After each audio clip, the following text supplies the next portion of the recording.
Udah, kelas.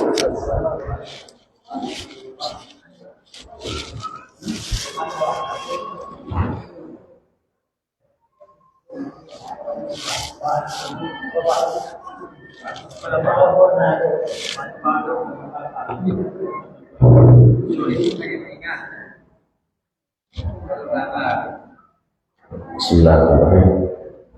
Assalamualaikum warahmatullahi wabarakatuh.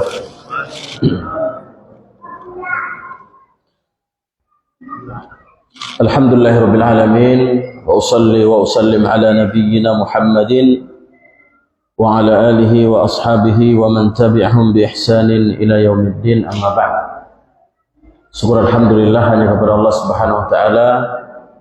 Senantiasa kita memuja dan memuji kepadanya dengan setinggi-tingginya atas segala limpahan rahmat, nikmat serta karunia yang Allah berikan kepada kita, sehingga pada malam hari yang berbahagia ini alhamdulillah kita masih diberikan kemudahan oleh Allah Azza wa Jalla dapat menghadiri salatul maghrib secara berjamaah, dan sembari dengan itu kita dimudahkan Allah Subhanahu wa taala duduk bermajelis ilmu, mempelajari agamanya Allah Subhanahu wa taala.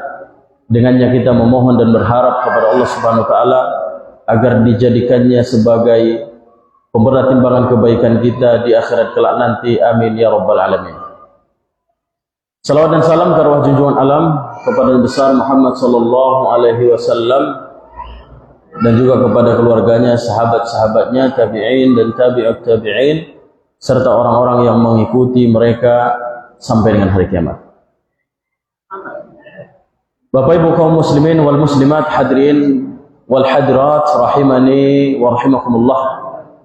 Alhamdulillah pada malam hari yang berbahagia ini kita dipertemukan oleh Allah Azza wa Jalla di salah satu tempat yang paling mulia di atas permukaan bumi ini, yaitu masjid.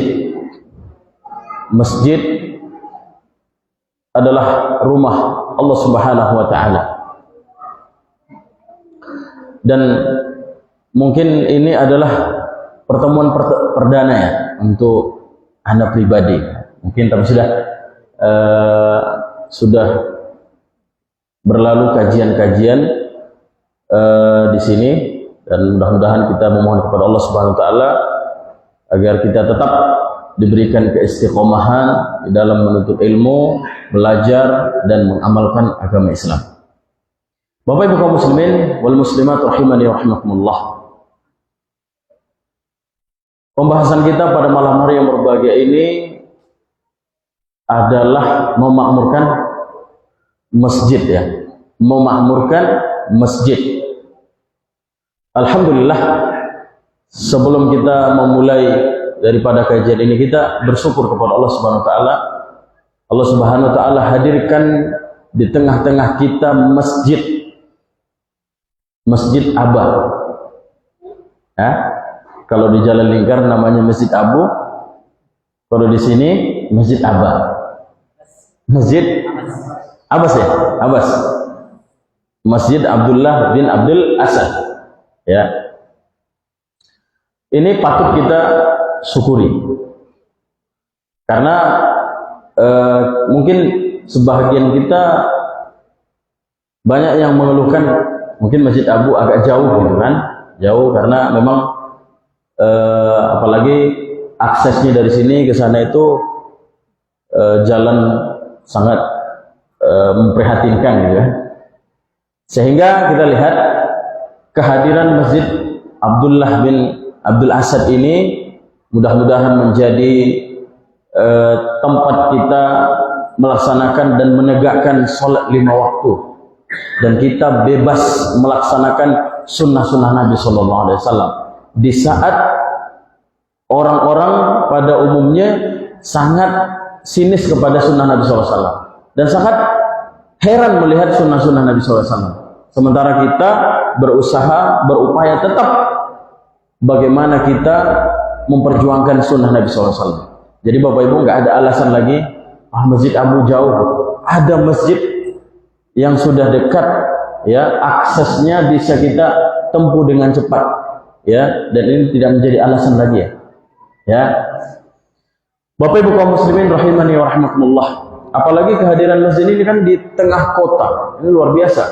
Dan prospek ke depannya ini luar biasa. Kalau kita sama-sama ya lahan-lahan yang masih kosong ini nanti ini bisa menjadi pengembangan, bisa mendirikan sekolah, ya, rumah tahfiz dan lain sebagainya sebagai pengembangan untuk dakwah ke depannya.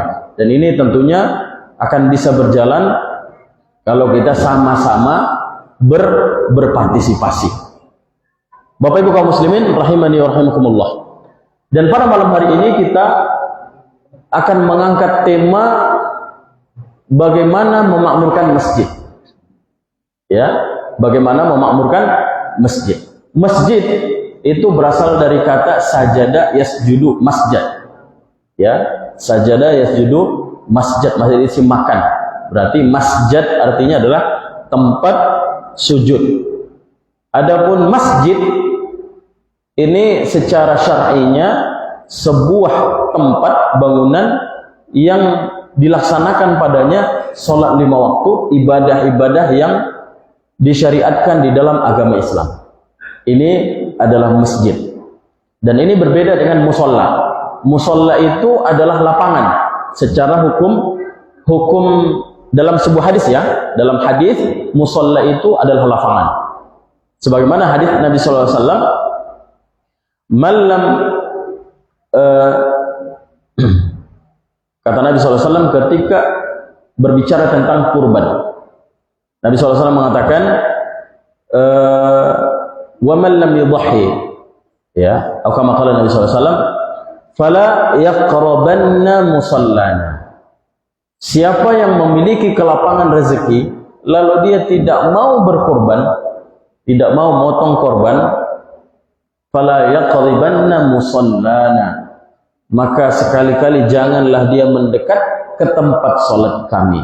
Musalla di situ adalah lapangan.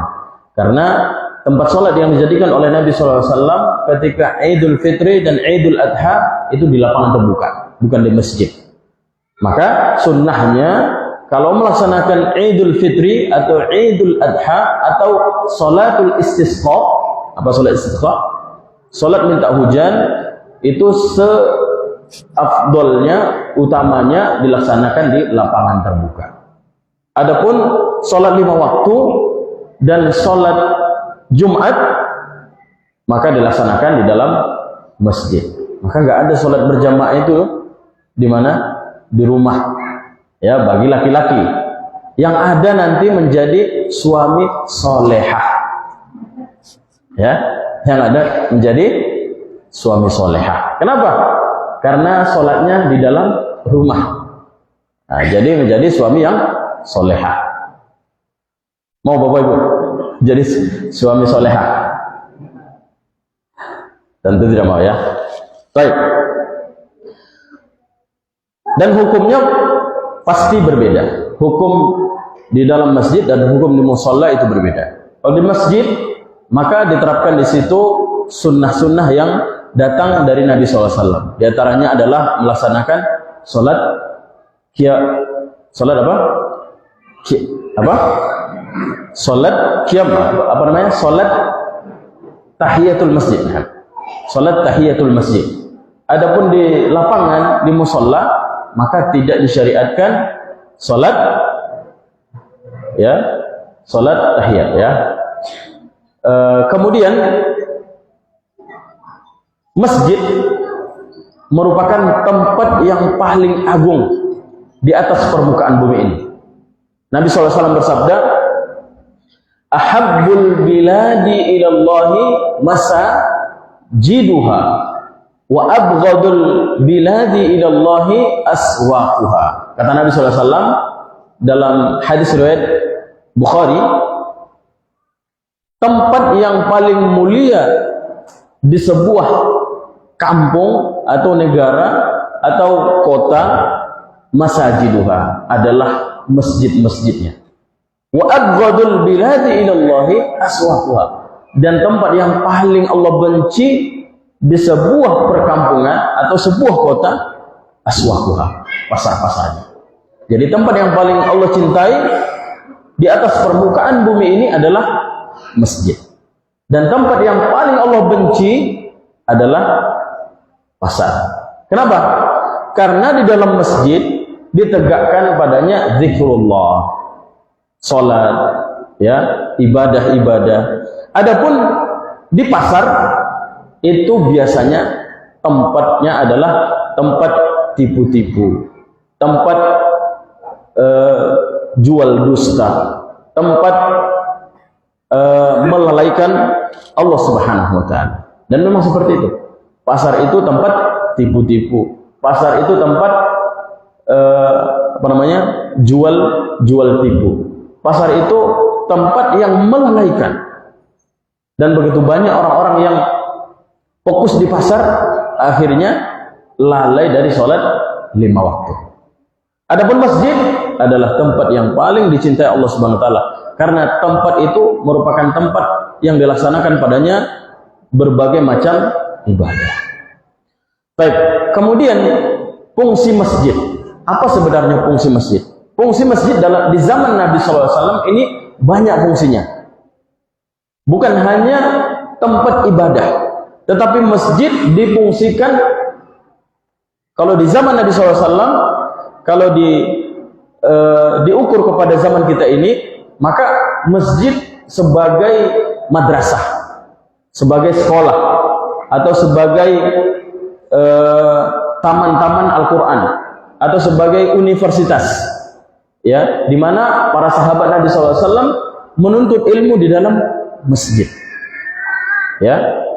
Oleh karenanya Nabi SAW ketika berhijrah dari Mekah ke Madinah, yang pertama kali dilakukan oleh Nabi SAW ada 3. Ya, awal dakwah Nabi SAW dari Mekah ke Madinah itu ada 3 yang dilakukan oleh Nabi SAW. Dan ini merupakan dakwah yang paling strategis. 3 strategi yang dilakukan oleh Nabi. Yang pertama, membangun masjid. Sebelum Nabi SAW membangun rumahnya dan rumah istri-istrinya, Nabi SAW pertama membangun masjid.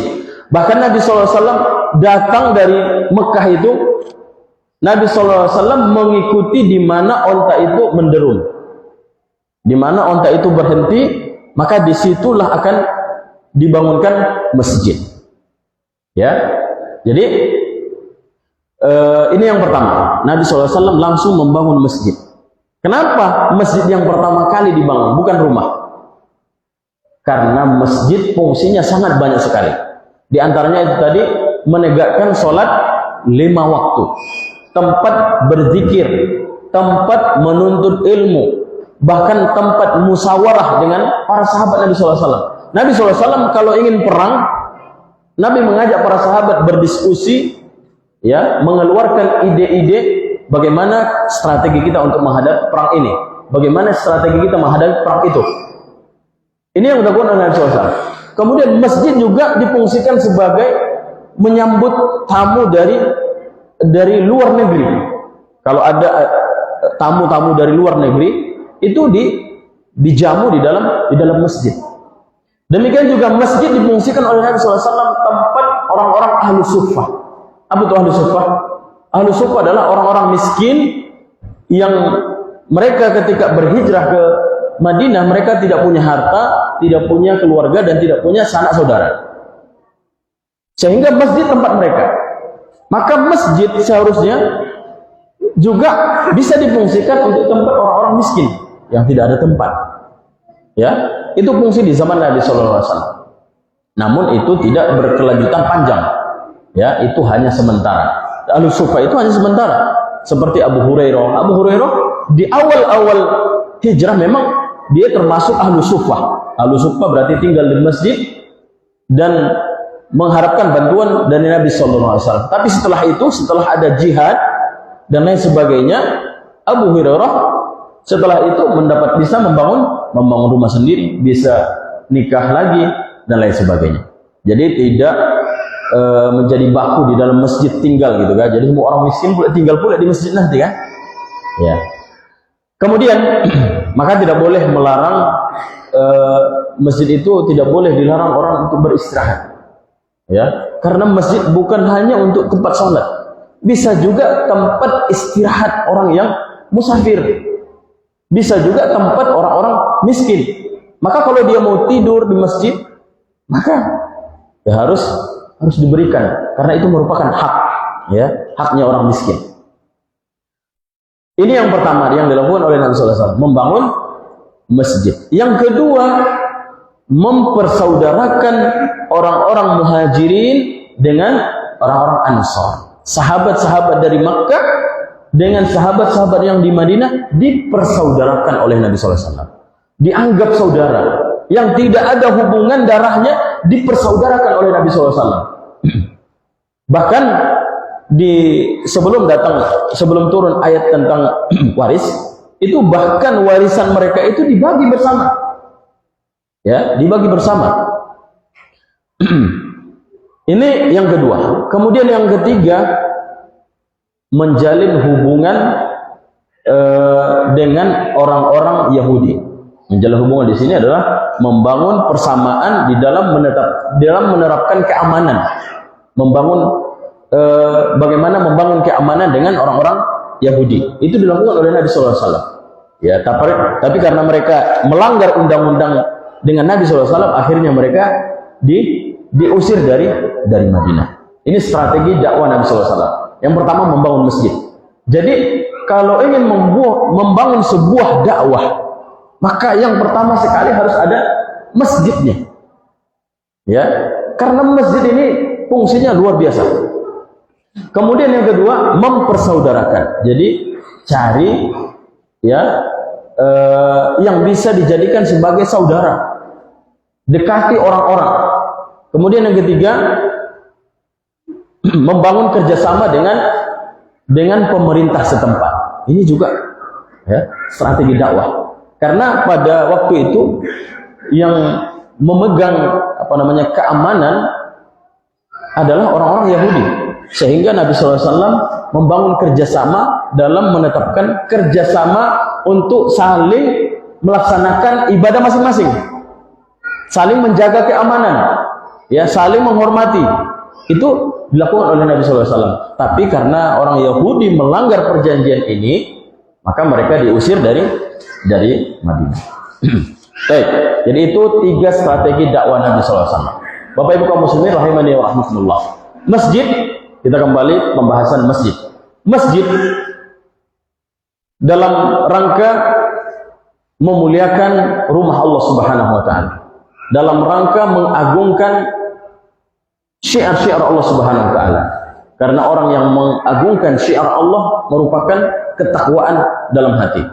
Wa man yu'azzim sya'airallahi fa huwa min taqwal qulub. Kata Allah Subhanahu wa taala, siapa yang mengagungkan syiar-syiar Allah, itu adalah ketakwaan hati. Jadi kalau kita betul-betul memperhatikan masjid, ini adalah bentuk ketakwaan kita kepada Allah Subhanahu wa taala. Jadi ini bisa menjadi cerminan kita ini betul-betul orang yang beriman, bertakwa. Maka kita lihat bagaimana hubungan kita dengan masjid. Ya, hubungan kita dengan masjid. Orang di luar sana, Pak, itu hubungannya dengan masjid cuma sekali setahun. Ya, cuma sekali setahun.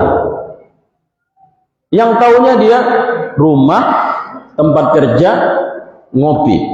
Rumah, tempat kerja, nongkrong. Masjid kapan? Kapan masjid? Salat Jumat sekali-sekali. Kemudian apa lagi? Salat Idul Adha. Itu pun karena dapat kupon. Itu pun karena dapat kupon. Atau mungkin dia panitia. Ya, salat Idul Fitr, satu lagi, Idul Fitr. Itu karena apa? Karena dia punya baju baru. Itu hubungannya ke masjid. Ketika dia punya baju baru, ketika dapat kupon, dan ketika sholat Jumat sesekali, biar enggak apa kali. Kata orang Medan, biar enggak apa kali, sekali-sekali ke masjid sholat Jumat. Itu hubungannya.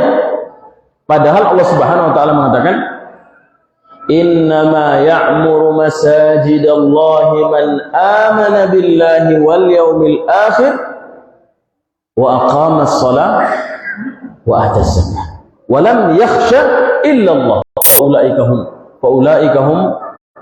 Faulaika alladzina humul muhtadun." Ya. Allah Subhanahu wa taala berfirman, orang-orang yang beriman, ya, sesungguhnya orang-orang yang mampu memakmurkan masjid itu adalah orang-orang yang beriman kepada Allah Subhanahu wa taala dan beriman kepada hari akhir, melaksanakan sholat dan menunaikan zakat, dan dia tidak takut kecuali hanya kepada Allah. Mereka lah yang diharapkan akan mendapatkan petunjuk Allah Subhanahu wa taala. Jadi ini cerminan kita ini orang beriman, orang bertakwa atau tidak. Lihat, kalau orang itu hubungannya tiap hari rumah, tempat kerja, masjid, rumah, tempat kerja, masjid, maka saksikan dia adalah orang yang beriman. Kata Nabi SAW, "Wa man yata'ahad ilal masjid." Siapa yang setiap harinya ke masjid. Kalau ditanya, mana Pak si Anu? Mungkin di masjid. Masya Allah. Ya. Mana Bapak si Anu? Di masjid. Orang tanya pagi-pagi, di mana Bapak si Anu? Di masjid. Ini tanda orang yang beriman. Tapi kalau ditanya, Pak si Anu di mana? Nongkrong tuh. Kedai kopi. Pak si apa di mana? Mungkin lagi, ya, ketahuan di sini. Cerminannya itu ketahuan. Jadi orang-orang yang benar-benar beriman tidak akan, orang-orang yang memakmurkan masjid ini tidak akan bisa kecuali orang-orang yang benar-benar beriman kepada Allah Subhanahu wa taala. Jadi ini kabar gembira kepada kita, ya, dan mudah-mudahan kita diberikan keistiqomahan oleh Allah Subhanahu wa taala. Hati kita selalu bergantung ke dalam masjid, ya, karena dalam sebuah hadis disebutkan sab'atun yudhilluhumullahu fi dhilli yauma la dhilla illa dhilluh. Ada 7 golongan yang mereka mendapatkan naungan Allah Subhanahu wa taala pada hari di mana tidak ada naungan kecuali naungan Allah Subhanahu wa taala, yaitu di akhirat, di padang mahsyar. Di padang mahsyar Bapak Ibu panas luar biasa. Matahari itu didekatkan satu jengkal. Bayangkan saat ini kita matahari dengan bumi berjarak jutaan kilometer. Itu kita sudah merasa panas sekali. Apalagi pas jam-jam triknya, pas panas-panasnya kita merasa panas luar biasa. Apalagi Bapak Ibu kalau nanti didekatkan 1 jengkal, luar biasa. Ya, luar biasa panasnya. Namun ada orang-orang pada waktu itu yang mendapatkan naungan Allah Subhanahu wa taala. Mendapatkan naungan Allah Subhanahu wa taala. Siapa itu? Ada 7 golongan. Di antara yang 7 golongan ini adalah orang-orang yang hatinya selalu bergantung ke masjid. Ya, kemana-mana, musafir kemana, yang dia pikirkan di mana sholat. Di mana sholat. Luar biasa. Kalau kita kan jalan-jalan, di mana makannya? Di mana kita makannya? Jadi orang yang beriman itu, ya, orang-orang yang mendapatkan naungan itu, pikirannya kemana-mana, di mana tempat sholat. Kalau kita di mana tempat makan yang paling enak? La haula wala quwwata illa billah. Ya. Bapak Ibu kaum muslimin rahimani wa rahimakumullah, yang semoga senantiasa dalam lindungan Allah Subhanahu wa taala. Jadi mereka mendapatkan naungan pada hari tidak ada naungan kecuali naungan Allah Subhanahu wa taala. Tapi di kampung-kampung biasanya bukan hatinya yang bergantung di masjid, celananya yang bergantungan. Karena ada kebiasaan, ya, sebagian orang kebiasaan kalau mau sholat ganti celana dulu. Ya, nggak pede dengan celananya. Ternyata celananya itu sudah kena najis. Ya, sudah kena najis karena bibisnya nggak pakai cebok. Akhirnya ketika sholat buka semua dulu, baru gantungkan di masjid. Ya, jadi yang mendapatkan naungan itu adalah hatinya bergantung ke masjid, bukan celananya pada gantung di masjid. Nah, seperti itu. Bapak Ibu kaum muslimin rahimani rahimakumullah. Sehingga masjid ini adalah masjid yang agung, dan masjid ini Allah Subhanahu wa taala idopahkan kepada Allah, sandarkan kepada Allah Subhanahu wa taala. Fi buyutillah, di dalam rumah-rumah Allah. Jadi rumah masjid ini Allah sandarkan menjadi rumah Allah. Rumah Allah.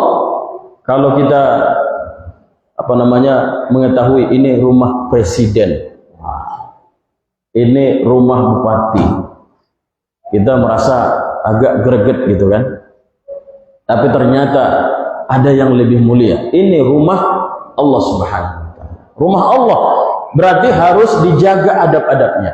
Harus dijaga adab-adabnya. Sebagaimana kita masuk ke rumah orang, nggak boleh ribut, nggak boleh sembarangan masuk, ya, menjaga adab-adab. Demikian pula di dalam masjid tidak boleh ribut, tidak boleh sembarangan mengucapkan, dan tidak boleh melakukan hal-hal yang melanggar syariat. Bapak Ibu kaum muslimin, kemudian yang akan kita bahas pada malam hari ini adalah tentang bagaimana sebenarnya memakmurkan masjid. Memakmurkan masjid itu ada dua. Yang pertama, memakmurkan secara fisik. Yang kedua, memakmurkan non fisik. Memakmurkan secara fisik yaitu dengan membangun bangunan masjid. Ya, membangun masjid. Itu disebut dengan memakmurkan masjid. Kalau masjidnya sudah sedia, maka apa-apa yang kurang, misalkan untuk penerangan, butuh penerangan, maka kita harus ikut berpartisipasi memberikan penerangan. Kalau masjid itu butuh listrik, maka kita berikan listrik. Kalau masjid itu butuh air, maka kita sediakan air. Kalau masjid itu butuh karpet sajadah, maka kita sediakan. Kalau masjid itu butuh mushaf, maka kita sediakan mushaf. Kalau masjid itu butuh untuk pengembangan, maka kita juga harus ikut berpartisipasi. Kenapa? Karena itu ciri-ciri orang yang beriman, ikut memakmurkan masjid. Ya, ikut memakmurkan masjid. Jadi memakmurkan masjid secara fisik, kita ikut berpartisipasi membangunnya, ya, seberat apapun. Karena Nabi SAW mengatakan, man bana masjidan kamabhi taqatin, ya, kama qala Nabi SAW, au asghar, ya, banallahu lahu baitan fil jannah. Kata Nabi SAW, siapa yang membangun masjid sebesar sarang burung atau yang lebih kecil dari sarang burung, maka Allah akan bangun rumah padanya di dalam surga. Bapak Ibu, gimana membangun masjid sebesar burung? Ada nggak orang sholat di situ? Nggak ada kan? Nggak akan ada orang sholat di masjid yang besarnya cuma sebesar sarang burung. Bukan itu maksudnya. Partisipasi kita, ya, andil kita, meskipun itu sedikit, meskipun hanya menyediakan tenaga, kita ikut membantu, itu sudah membangun masjid. Ya, kata Nabi SAW, siapa yang membangun masjid sebesar sarang burung atau yang lebih kecil, maka Allah Subhanahu wa taala akan membangun rumah padanya di surga. Dalam sebuah hadis yang lain disebutkan, man bana masjidan banallahu mithlah. Banallahu lahu mithlan. Siapa yang membangun masjid, maka Allah akan bangun rumahnya semisal yang dia bangun di dalam surga nanti. Kalau kita bangun masjid besar, maka Allah akan bangun rumah besar di dalam surga. Intinya masuk surga. Luar biasa. Bapak Ibu kaum muslimin rahimani rahimakumullah. Jadi itu dia, memakmurkan masjid secara fisik, yaitu kita ikut berpartisipasi. Yang kedua, membangun masjid non fisik. Apa itu? Melaksanakan sholat 5 waktu padanya. Nah, ini termasuk memakmurkan masjid. Jangan seperti orang-orang di luar sana, gitu kan. Kalau ketika bangun masjid, oh rame-rame, semangat, ya, bukan orangnya yang datang, gorengannya yang datang, kuenya yang datang, orangnya nggak datang. Jadi itu kita bedanya dengan Nabi SAW. Kalau Nabi SAW sikit makannya sikit-sikit. Kalau kita sikit-sikit makan, sikit-sikit makan. Kita kalau Nabi SAW berkeringat ketika membangun masjid, berkeringat. Kalau kita gotong royong nggak keringatan, pas makannya baru keringatan. Ah, itu benar Pak. Jadi partisipasi dah kurang. Ya. Jangan ketika makannya baru keringatan. Ketika gotong royong, banyak santainya. Ya, yang datang bukan tenaganya, tapi kuenya yang datang, gorengannya yang datang. Enggak seperti itu. Jadi kitanya harus datang. Ya, maka kita harus berpartisipasi, tenaga kita, harta kita. Ya, karena untuk berjihad fisabilillah itu tidak cukup harta aja. Ya, wajahidu fisabilillah, berjihadlah kamu fisabilillah bi amwalikum, dengan hartamu, wa anfusikum, dan jiwamu. Ya, kita juga kalau bisa ikut, ya, ikutkan apa yang bisa kita lakukan, maka lakukan. Jangan sikit-sikit afwan, izin, afwan. Karena kita banyak kali bahasa afwan, sikit-sikit afwan, sikit-sikit afwan. Ya, afwan untuk menutupi apa? Untuk menutupi supaya dia nggak datang gitu. Jadi seharusnya gimana? Usahakan semaksimal mungkin. Kalau ada gotong royong di masjid, maka jangan hanya gorengan kita yang datang, tapi diri kita yang datang. Karena itu yang lebih penting, ya kan? Nggak ada pun gorengan, kalau orangnya siap semua, ya, tegap semua gitu kan, maka gotong royong akan siap. Tapi kalau orangnya nggak datang, gorengan yang datang, siap nggak gotong royong itu? Nggak siap gotong royong. Ya, seperti itu. Bapak Ibu kaum muslimin rahimani rahimah. Jadi ini bentuk memakmurkan masjid Allah Subhanahu wa taala. Fisik dan non fisik. Non fisik tadi menegakkan salat 5 waktu. Kemudian melaksanakan zikrullah, membuat halaqah zikir. Halaqah zikir itu termasuk padanya adalah halaqah Al-Qur'an, ya, membuat ta'lim seperti ini, kajian, membuat adal Pak. Masuk waktu Isya. Masya Allah. Baik Bapak Ibu kaum muslimin rahimani rahimahullah, kita azan dulu. Kita azan dulu, kemudian nanti kita akan lanjutkan setelah azan. Barakallahu fikum. Wassalamu ala Muhammadin walhamdulillah.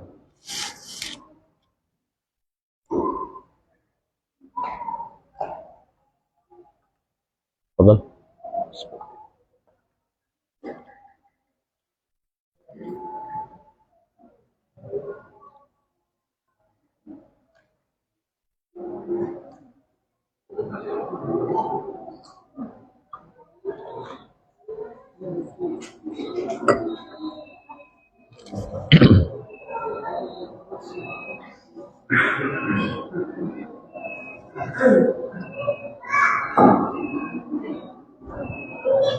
Allahu Akbar,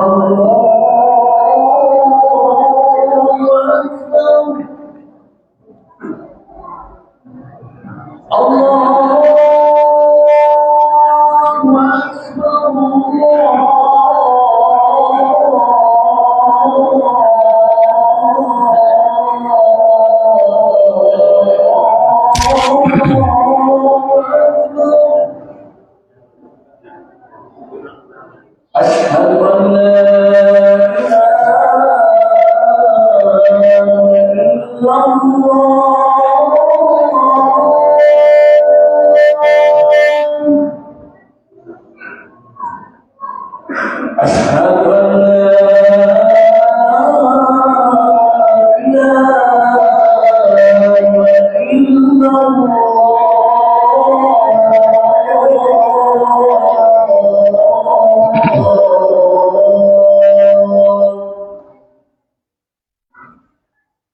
أشهد أن محمدا رسول الله.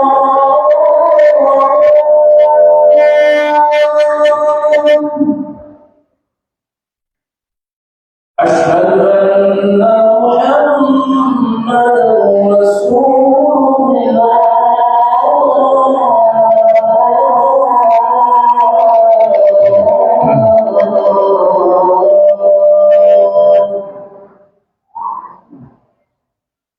حي على الصلاة.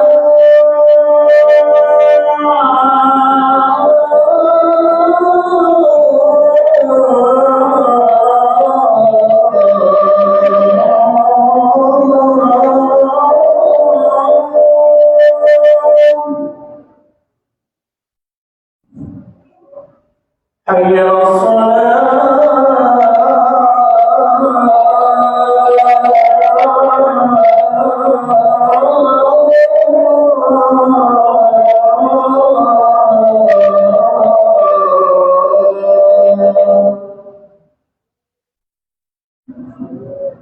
حي على الفلاح.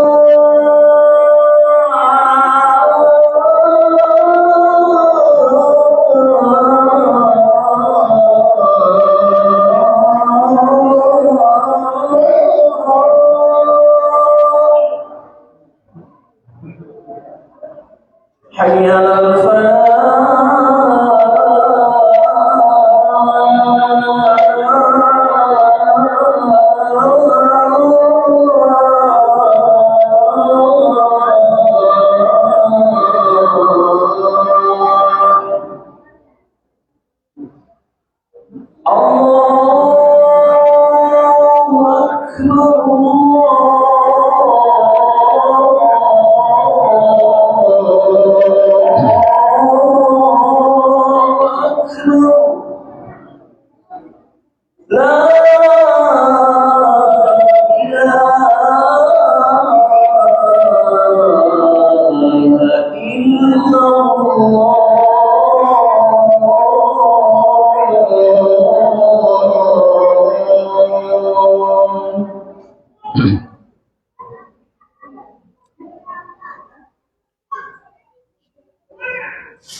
Alhamdulillahirrahmanirrahim. Wassalatu wassalamu ala rasulillah wa ala alihi washabihi wa ala ma'badu.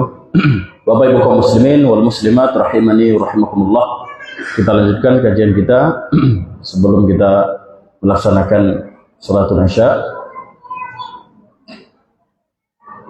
Memakmurkan masjid. Memakmurkan masjid tadi ada dua. Yang pertama secara fisik. Yang kedua non fisik. Non fisik yang sudah kita sebutkan tadi seperti menegakkan sholat 5 waktu padanya, menegakkan sholatul Jum'ah, kemudian membuat halaqah zikir seperti ta'lim, kemudian ta'lim atfal, ta'lim ummahat, kemudian diisi dengan kajian-kajian ta'lim yang ini menjadi pusat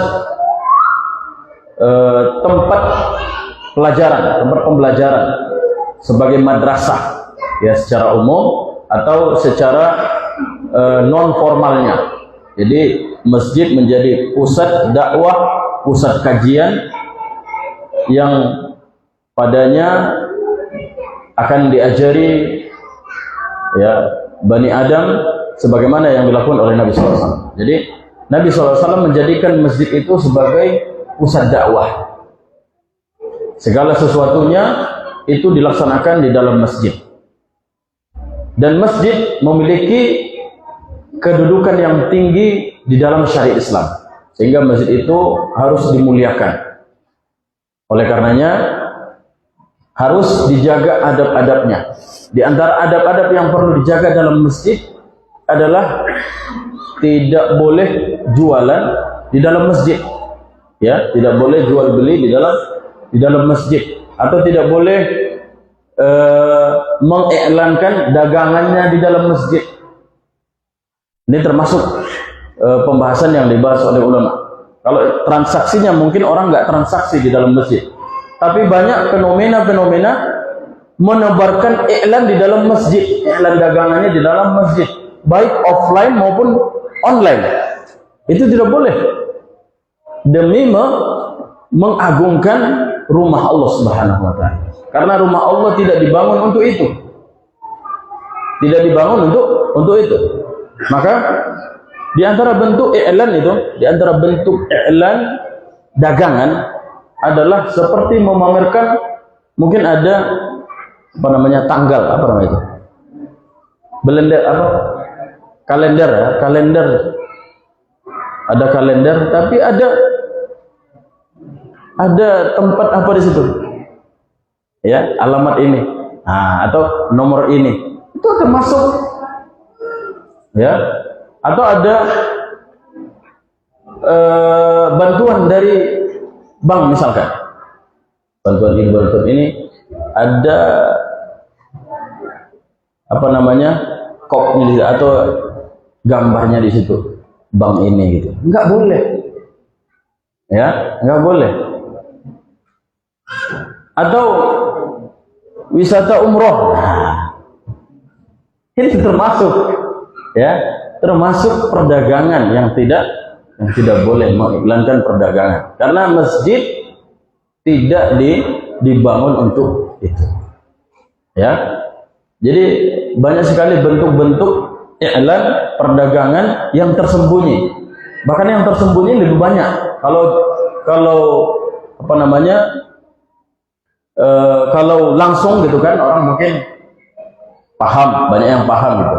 Meskipun masih banyak di antara kaum muslimin yang berdagang, berjualan di teras masjid. Memang khilaf di antara umat, tapi pendapat yang paling kuat, teras masjid itu termasuk masjid. Teras masjid termasuk masjid. Apalagi banyak yang memperdagangkan jualannya di situ, sehingga membuat sesak masjid. Mau sholat, mau kita masuk ke dalam masjid, sesak. Banyak dagangan di situ, ada jual-jual peci, minyak wangi, banyak kan. Itu sebenarnya nggak boleh.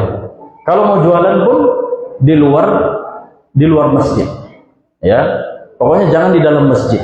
Kalaupun dia mau jualan, ya di luar masjid. Memang ada di zaman Nabi SAW, ada seorang yang menawarkan pakaian kepada Nabi SAW, dan dia berada di dekat pintu masjid. Dan kebetulan pada waktu itu belum ada teras masjid, ya, belum ada teras masjid, sehingga di luar masjid masih boleh.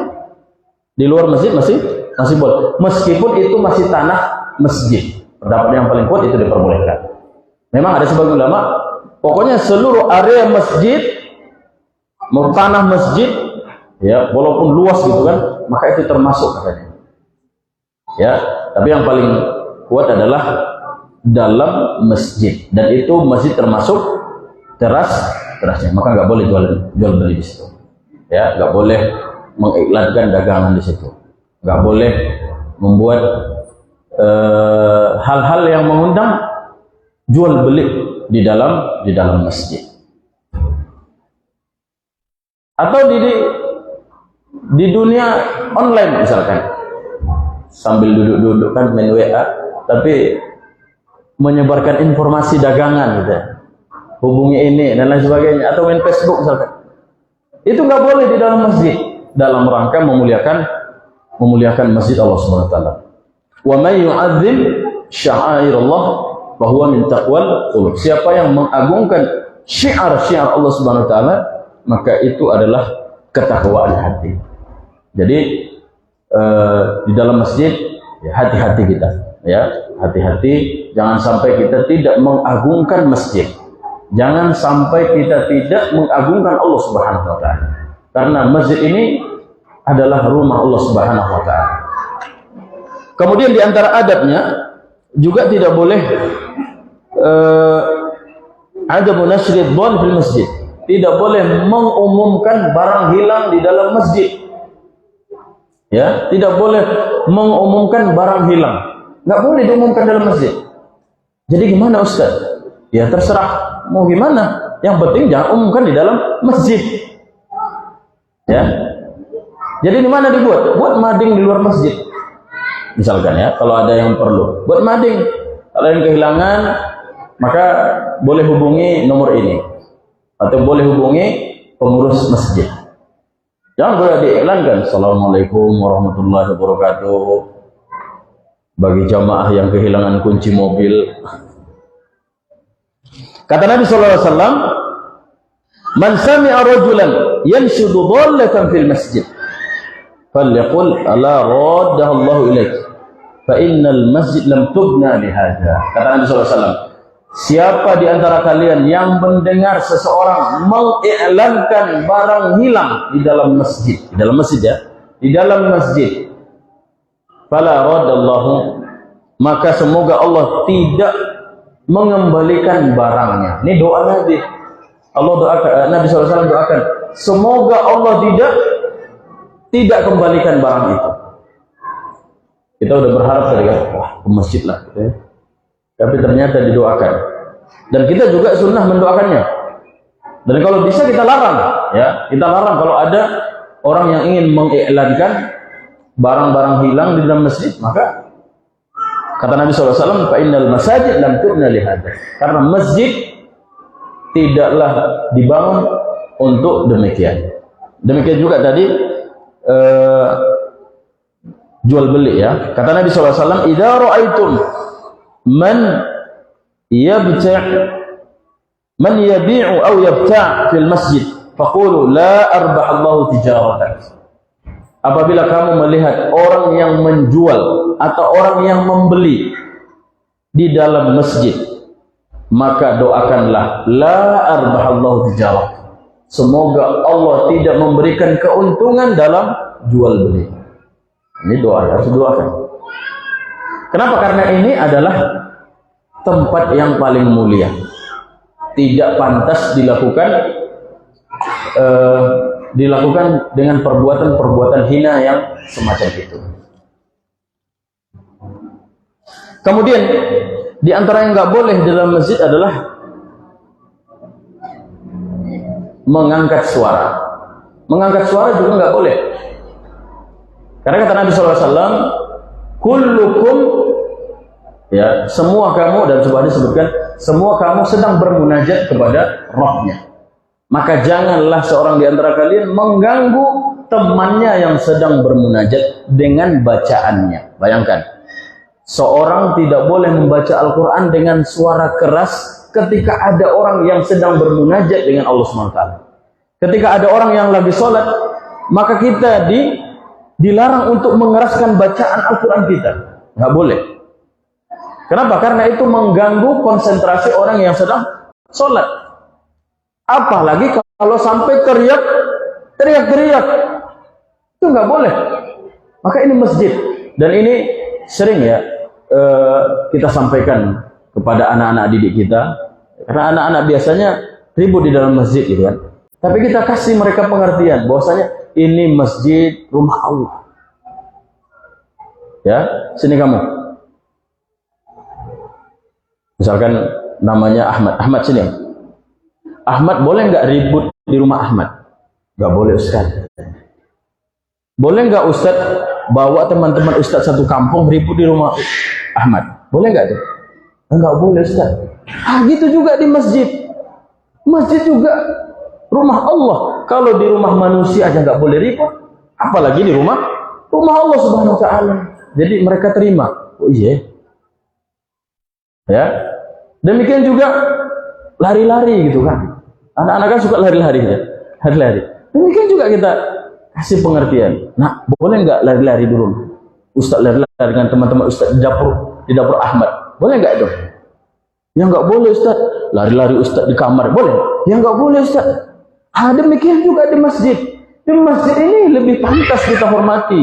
Karena masjid ini tempat beribadah. Orang berzikir, orang sholat, orang baca Quran. Lalu kita lari-lari. Ya nggak boleh, ya nggak boleh begitu.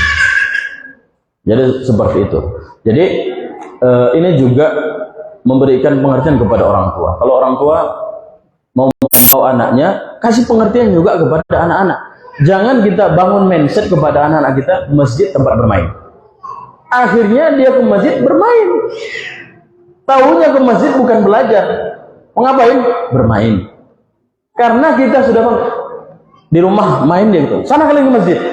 Berarti di rumah nggak boleh main. Di masjid boleh. Akhirnya jadi pasar masjid kan. Ya, mengganggu orang yang sedang baca Quran, mengganggu orang yang sedang sholat. Ya. Jadi memang kita punya kewajiban mendidik mereka untuk sholat 5 waktu, betul. Tapi orang juga punya hak mendapatkan ketenangan di dalam masjid. Jangan sampai kewajiban kita itu melanggar hak orang lain. Itu nggak boleh.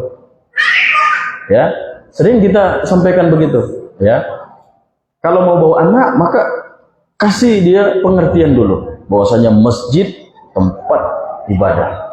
Masjid tempat Allah, tempat untuk beribadah, rumah Allah harus dimuliakan. Kalau dia seperti itu kita jelaskan setiap hari, dia paham. Kalau dia mau bermain, lari dia keluar. Ya, lari keluar. Nah, seperti itu. Bapak Ibu kaum muslimin rahimani wa rahimakumullah.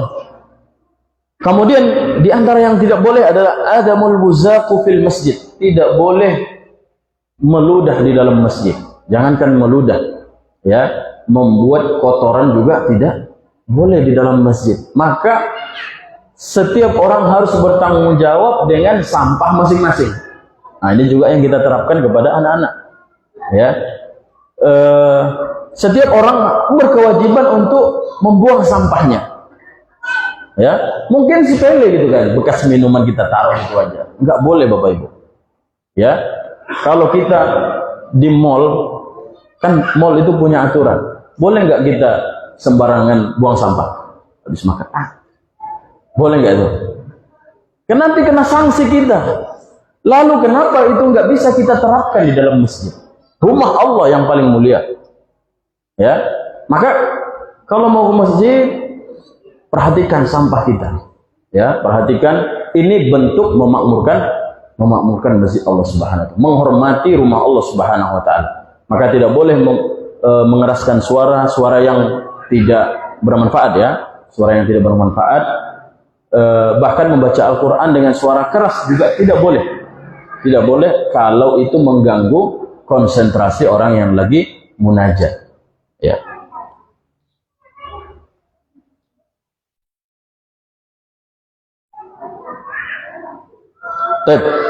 Kemudian di antara memakmurkan masjid adalah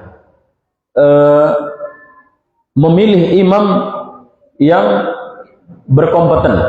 Ya, jadi pengurus itu harus memilih imam dan muadzin. Mana yang lebih utama, imam atau azan? Tukang azan. Imam atau tukang azan? Ini khilaf di antara ulama. Kenapa? Karena keutamaan-keutamaan yang datang dari hadis itu semuanya menceritakan tentang keutamaan azan. Keutamaan tentang azan. Tidak ada satu dalil pun yang menjelaskan keutamaan imam.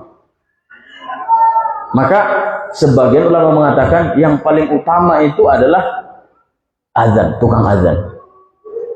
Sebagian yang lain mengatakan tidak, yang lebih utama itu adalah imam. Kenapa? Karena Nabi nggak pernah azan. Nabi selalu jadi imam. Sehingga ini belum putus di antara para ulama. Masing-masing punya dalil yang kuat. Namun alhasil dua-dua ini merupakan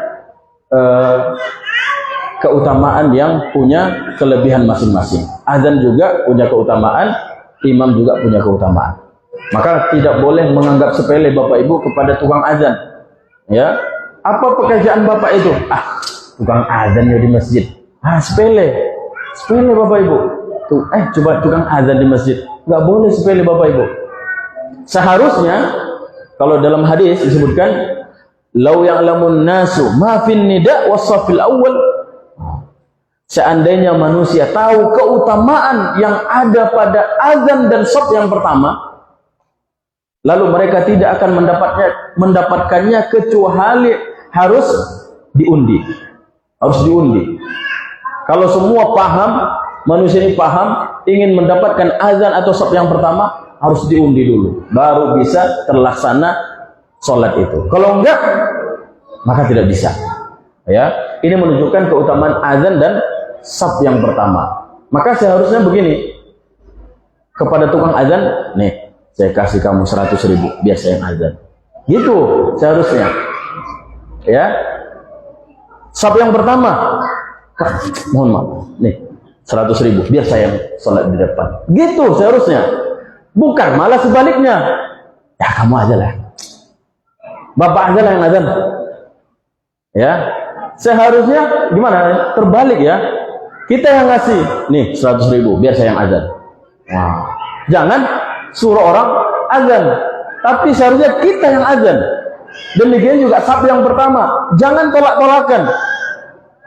Nah, bapak aja lah, silakan Pak, silakan. Enggak, stop Pak, biar saya. Seharusnya begitu. Kenapa? Karena besarnya keutamaan azan dan saf yang pertama. Ya, seandainya manusia mengetahui keutamaan azan dan saf yang pertama, maka mereka tidak akan mendapatkannya kecuali harus diundi. Ya, Bapak Ibu kaum muslimin rahimani wa rahimakumullah, dan masih banyak sebenarnya adab-adab yang harus dijaga di dalam masjid demi untuk mengagungkan rumah Allah Subhanahu wa taala dan bentuk memakmurkan masjid. Di antaranya ini yang terakhir ya. Adamud dukhulil masjid bi ra'ahdits thawm wal basar. Tidak boleh masuk ke dalam masjid membawa bau yang tidak sedap. Ya, membawa bau yang tidak sedap. Maka seorang muslim itu harus rapi, harus bersih dan harus harum. Di mana ketika masuk ke dalam masjid nggak boleh bawa keadaan yang membuat orang terganggu. Kenapa? Karena Nabi SAW mengatakan, innal malaikata tata'adza kama yata'adza Banu Adam. Sesungguhnya malaikat itu juga merasa terganggu dengan aroma-aroma yang tidak sedap tadi, sebagaimana manusia juga terganggu. Jadi kalau manusia merasa bau dengan kita, malaikat juga bau dengan kita.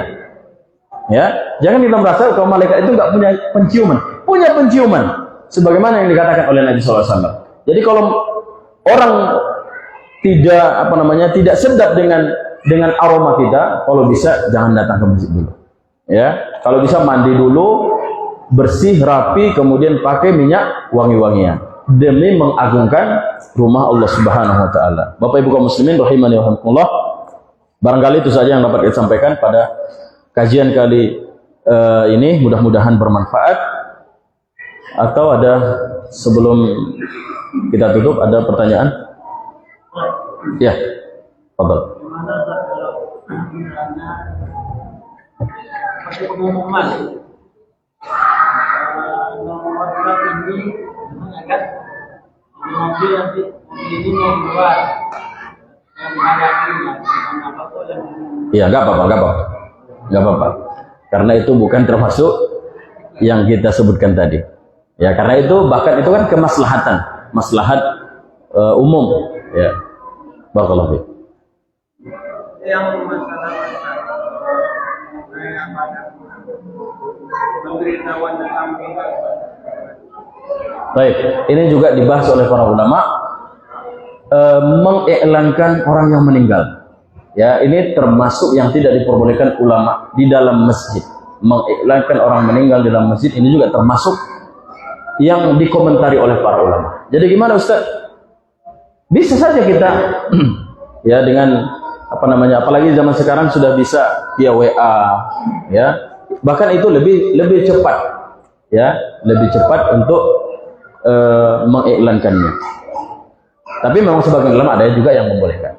Tapi intinya permasalahan ini dikomentari oleh para ulama karena kurang menjaga adab yang ada dalam masjid tadi. Ya, barakallahu fikum. Hadza sallallahu alaihi Muhammadin. Habis ya, kita tutup deh. Satu lagi. apa kan menukar uang dengan uang infak. Menukar uang. Besar sama uang kecil. Menukar uang. Ya. Gimana transaksi? Transaksi tukar menukar ini memang khilaf di antara ulama. Ya, karena ada sisi apa namanya jual belinya di situ. Sebagaimana kita ke mandi ceng, itu kan kita tukar uang dengan uang, cuman jenisnya berbeda, ya jenisnya berbeda. Tapi wallahu ta'ala itu masih yang diperbolehkan, ya karena dia bukan jual beli, ya wallahu ta'ala. Barakallahu fikum. Hadza sallallahu alaihi Muhammadin. Kita tutup dengan doa penutup majelis. Subhanakallahumma bihamdik asyhadu an la ilaha illa anta astaghfiruka wa atubu ilaik. Wassalamualaikum warahmatullahi wabarakatuh.